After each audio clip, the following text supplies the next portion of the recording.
දැන් බලන්න මෙතන තියෙන්නේ ධන 2 කියන සදිශ සංඛ්‍යාවට එකතු කරන්න ඕනේ ඍණ 5 කියන සදිශ සංඛ්‍යාව. දැන් මම කලින් උදාහරණවලදීත් කිව්වා ධන නම් දකුණට ඍණ නම් වමට කියලා තමයි. එතකොට මම ගන්නවා සංඛ්‍යා රේඛාවක් මේකෙදි. මේ ගන්න සංඛ්‍යා රේඛාව මම පටන් ගන්නවා ඍණ 4ෙන්. ඍණ 3, ඍණ 2, ඍණ 1, බිංදුව 1 2 3 4. හරි. දැන් අපි කලින් ගණන් හදපු පිළිවෙලම තමයි මෙතනත් වෙන්නේ. බිංදුවෙන් මුලින් පටන් ගන්නවා. බලන්න. බිංදුවෙන් පටන් ගන්නවා. මුල්ම සදිශ සංඛ්‍යාව ධන 2. මම බිංදුවේ ඉඳලා යනවා ධන 2 ගාවට. මුලින්.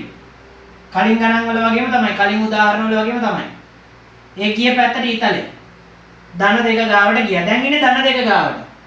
එකතු කිරීම ඍණ 5. ତර මං කිව්වා ධන නම් දකුණට ඍණ නම් වමට කියලා. දැන් මෙතන තියෙන්නේ ඍණ.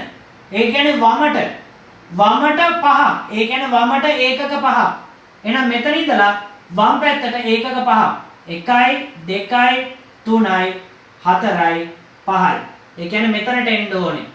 එහෙනම් මෙතන ඉඳලා මම එනවා මෙතනට. ඒ ගිය පැත්තට ඊතලේ දැම්මා. දැන් මම පටන් ගත්තේ මෙතනින් අවසාන කරේ ඍණ 3ෙන්. එහෙනම් පටන් ගත්ත තැන ඉඳලා අවසාන කරපු තැනට පහලින් කවයක් යනවා. ඒ ගිය පැත්තට ඊතල. එහෙනම් අපේ පිළිතුර වෙන්නේ අවසාන කරපු තැන. ඒ කියන්නේ ඍණ 3 තමයි උත්තරේ වෙන්නේ. පැහැදිලිද ළමයි?